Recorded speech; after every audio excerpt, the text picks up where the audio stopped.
A very warm welcome to you out there. I'm glad to have you join us. It is another Democracy Day and another year just gone by in the life of the Buhari presidency.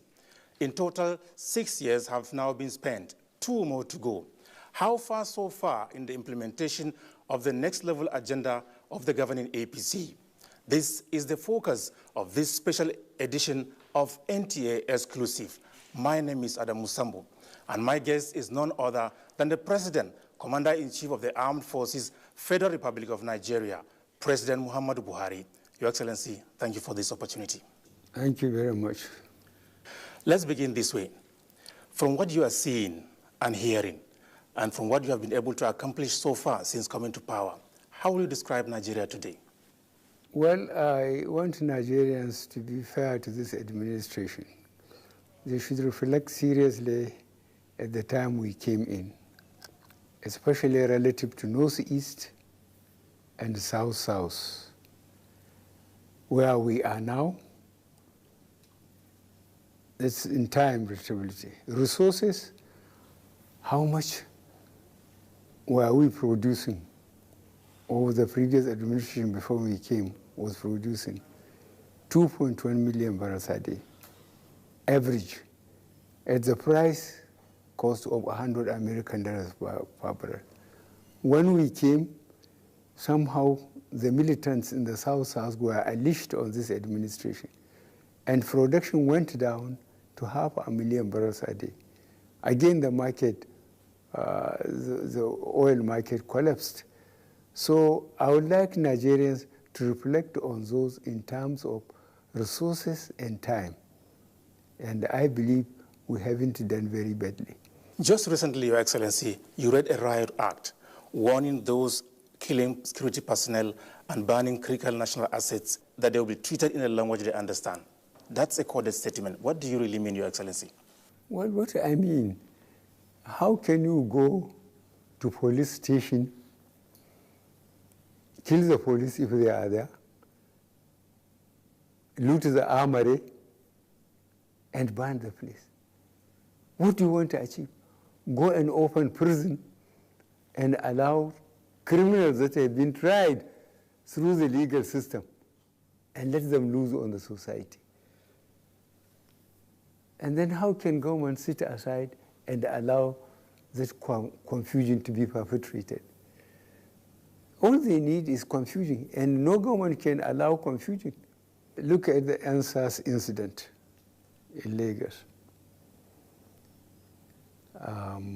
The previous governor of Lagos State bought 200 buses to complement the transportation in Lagos. And he built a complex involving railways.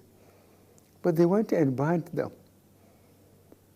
The present governor made an album and came to see me. I said, thank you very much. I took the album, put it in my archives, and I told him to tell the Lagosians to walk, because we don't have the money. After an administration bought over 200 buses, some people to come and burn it, so let them walk. So do you mean fire for fire? More than that, we will arrest them. What I hope to arrest them, try them, give them very bad publicity, and then jail them, so that people will know that if they behave, they will not get away with it. So in response to that, some Nigerians accuse you of playing what they call double standards, that insurgents, bandits, and kidnappers were never threatened in such a manner. How will you react to that? They have been unfair. They should go and ask the governors of Sokoto, Zamfara, Katsina, and find out how we have been deploying the police and the military to deal with the bandits. We are not sparing anybody. But Nigeria is vast, and there are a lot of forests. So it is a known fact that you inherited these challenges of security from previous administrations. You have done so much towards finding lasting solutions. What have been your frustrations? We are doing a lot. The problem is, if you order helicopters, you order a fighter aircraft, you order tanks. It takes time. We got armored vehicles from Jordan, from China, and these things, you have to take them to your institutions where they will be train the trainer. You get people, train them, Nigerians, stock spare parts before you send them to operational area. These things take time, especially when you don't have much foreign exchange. But on a quiet way, if you can talk to some of your colleagues in the Air Force or in the Army, tell them where were they or where were we in 2015? Where are we now? In terms of equipment, training, it's amazing. But no, we will never do well with those who want to oppose us. The Nigerian elite ought to give more time to what the effort the government is doing to physically secure the country, improve the economy, and stop corruption. And Nigerian elite know that we campaigned both in 2015 and 2019 on security, because it's just common sense. You have to secure a country or an establishment to manage it properly. So number one thing is security. Number two, economy. Employment, a lot of youth that are unemployed. And then fighting corruption, making sure that the regulations we have on the ground are followed to the letter. No shortcuts. Recently, Your Excellency, arrests have been made in respect of those allegedly financing terrorism. What will you say is their motive, and how do you intend to deal with the situation? Their motive is that they are made irrelevant. And they want to use their resources, the resources they accumulated over the years, to prove that they are still around. And the administration will deal with them. Anybody caught will be dealt with. Your Excellency, is there any hope that we will see a Nigeria that is free of security concerns before you leave office? Well, that is my hope. That's what I'm working to. As I said, number one thing is security. If you don't secure the country, firstly, people will not invest. That was why those who organized answers, I sent all the ministers back to their constituencies. Constitutionally, the ministers represent their states. I say they should go to their states. Let them speak to the governors. Let them speak to the political leaders. Let them speak to the traditional leaders. And very importantly, let them speak to the youth. That the federal government has no more vacancy. Virtually every department is filled. The same thing in the states, the same thing in local governments. So you can have a good degree from a good university, and you will never get a job. Because if you promote insecurity by banning factories, by banning institutions, nobody will come and invest. So it's in their own interest to make sure that Nigeria is secure. When the country is secure, it's potentially rich. God has endowed Nigeria with resources. People will come and invest. But there must be security. There must be stability. Countries that have the resources to invest must make sure that they can recover their investment. The fight against corruption is one of the cardinal pillars of your administration. How will you describe the journey so far, Your Excellency? Well, under this system is difficult. I would like to repeat what I used to say. When I was, I think, a bit younger and in uniform when I came, I arrested President, Vice President, governors, ministers, commissioners, and put them under restriction or detention and told them that they are guilty until they can prove themselves innocent. Now this is opposite democratic system, as people would like to believe.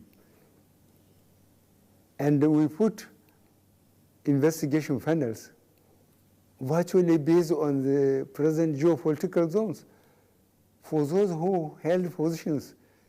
And because it was a law for people to declare their assets before, when they become governors or ministers or commissioners or head of security agents, they were investigated. Those that cannot explain the extra resources they have in terms of assets and in the banks, they were asked to surrender it. It was taken from them.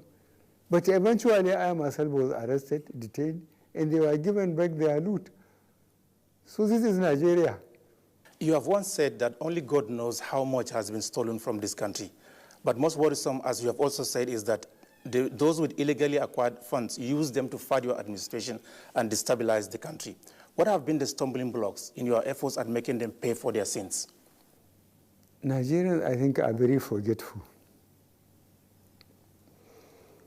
I'm very pleased that the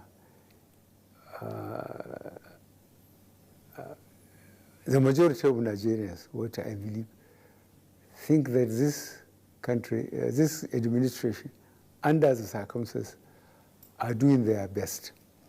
But, it's a capital but, people who misappropriated funds, a lot of them were elected members, either at state level or at federal level. And their base still values them. You can accuse them or even try to prove that when they were elected members of the House of Reps and they were given ministries and so on, they had only one house and maybe a wife. But now they had several houses in Abuja, maybe in Lagos, and maybe 2 more wives. So really, if you try to work out their legitimate salary vis-a-vis their expenditures, they will be embarrassed. That's what I mean. You have had cause to make a strong case for the establishment of specialized courts to fight corruption in this country. Do you believe that is still necessary? Yes, to save time and to convince Nigerians we are serious. Because if you follow the legal system we inherited from our colonial masters, cases take 5, 10 years, and people forget. But if you have sufficient courts, you develop terms of reference for them, you bring charges, immediately people are put before that court, they will come and defend themselves. But if you go through the system, especially if they still have some savings somewhere, they can get first-class sons, lawyers, to come and defend them. And the case will drag on until maybe either the judge dies or the committee got tired and they go back to their normal life. That's why I say sufficient courts are very important, especially in the cases of corruption, so that the Riot Act will be properly read to the public, that anybody who finds himself in a place of responsibility and misbehave, he will account for it. We shouldn't wait until people die and go before Almighty God.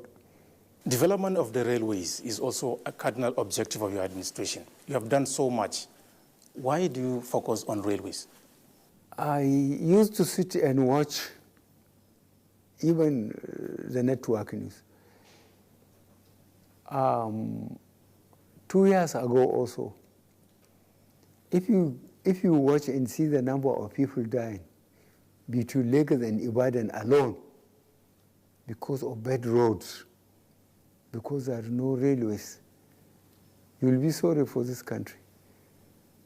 That was why I made up my mind that one of the priorities is to make sure that the roads and the rails are rehabilitated. And tell me, which country developed without infrastructure? Roads, rail, and power. We have to get this correct. And those who are going about this country know that this administration has tried in terms of rehabilitating roads, in terms of rehabilitating the railway, in terms of increasing power. Relative to the resources and the time, we haven't done badly for those who want to criticize us objectively. So are we likely to see major cities of the country connected by rail? Yes, we are planning that. We are planning that. And we are grateful to China Republic. They have agreed to help us, and they are helping us. And we are doing our best. And now we'll go and ask people that used to travel between even Lagos and Ibadan how much ease this development has brought to them.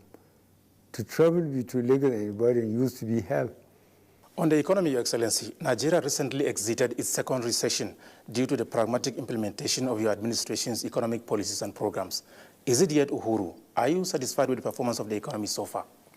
No, I am not. That's why I'm trying even harder to make people become accountable and to make sure we persuade foreign countries to allow their multinationals to develop more confidence in Nigeria and come and invest. When they develop more confidence in Nigeria, they will come and invest. That will give us employment, that will provide us with goods and services, and the chain, right from the farms upwards, will be great, and that means a lot of employment. And this is our problem: large population, young population, unemployed population. You promised to diversify the economy. How will you describe your efforts so far?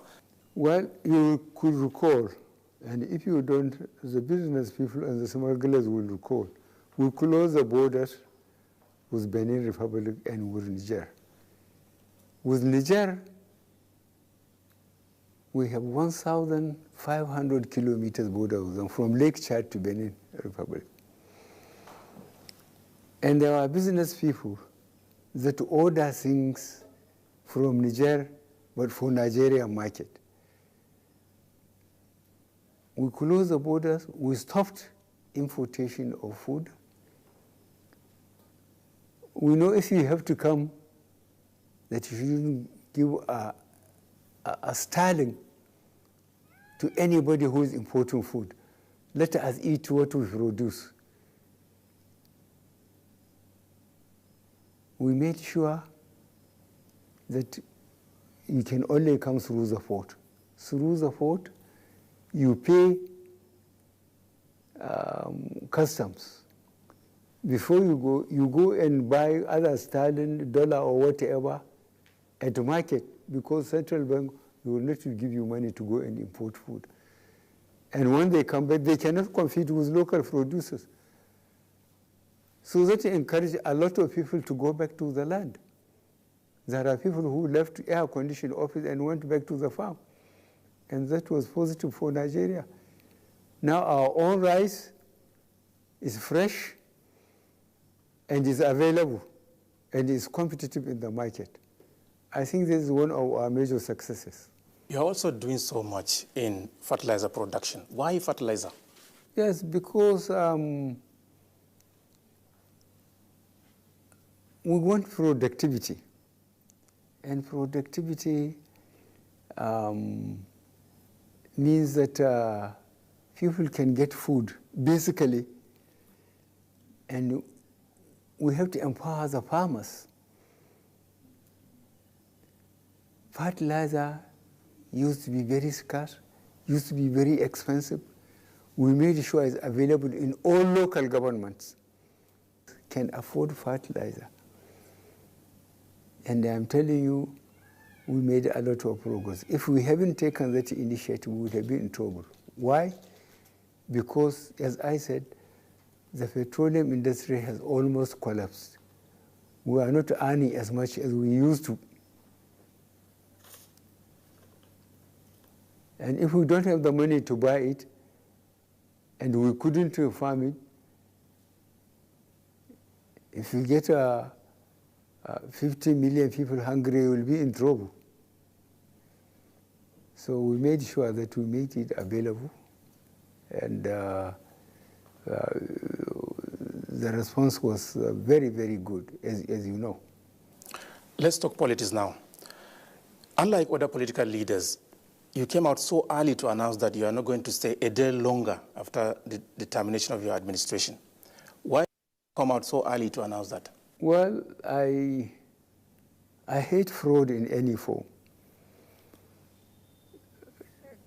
If I haven't made this statement and made it absolutely clear that I have sworn to uphold the Constitution, and the Constitution said you can't do more than 2 terms. I have sworn, I had the first term, and before the first term, I went to every local government in this country, all the 774 local governments. The second term, I went to every state, 2019. And I made a remarkable observation. The amount of people that came to see me in every state across the country were more than anybody can buy or force. So I am very pleased that Nigerians deliberately made an attempt to understand me, and that I will stand by my oath of office, that I will serve this country honestly and diligently. In the last 7 months, Your Excellency, 2 PDP governors have defected to your party, the governing APC. Does that give you hope that the governing APC will return power in 2023? Yes, we are preparing APC to remain in power for as long as possible, in the sense that we said registration of members from bottom to top, from polling unit to ward, to local government, to state, to here in Abuja. We want to have a reliable number of people registered in APC in every state of the country. And we are going to give this a lot of publicity, because the success of this administration will depend on the survival of APC after we left. There's no use that we leave and then we leave, with the party. The party should continue. You still have 2 years to go in the execution of your mandate. Describe for us the kind of Nigeria you would like to hand over to your successor. I would like to hand over a secure, prosperous, confident Nigeria to whoever succeeds me. This is very important, because there are people, if not in Nigeria, outside, that are watching the development of developing countries, the systems we are going through. Look at what we went through from January 15th, 1966 to now. Coups, counter-coups, civil war, coup, counter-coup, then elections, and we now go from elected government to elected government. Instead of elected government, coup, counter-coup, elected government, coup. So we are settling down with a multi-party democratic system. And If that is honestly pursued and supervised by current administrations, is the best thing. Allow people to choose which individuals and which party to run their affairs. It's very respectful to ordinary people. But if you make it big man's party, only the rich and so on, then the security cannot be guaranteed. In the last 6 years, Your Excellency, your administration has done so much to keep Nigeria united and provide the basic necessities of life. Looking back, sir, what will you say you are most happy about? What gives you joy? I think no matter how reluctantly, majority of Nigerians are understanding me and appreciating the efforts we are making. Because right from the word go, as I told you much earlier, we identify our problem. 1, security. 2, economy, employment of people. And 3, try to fight corruption. People getting something for nothing. You have to make sure that people earn their living, and they will defend it. Finally, sir, you have recently taken the 2nd dose of your COVID-19 vaccine. How do you feel? Any side effect, Your Excellency? Well, there are no side effect. I'm very pleased that I have got the 2nd injection. But what I'm worried is wearing this takunkumi, I call it.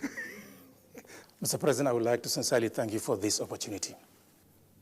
Thank you very much indeed for leaving me alone.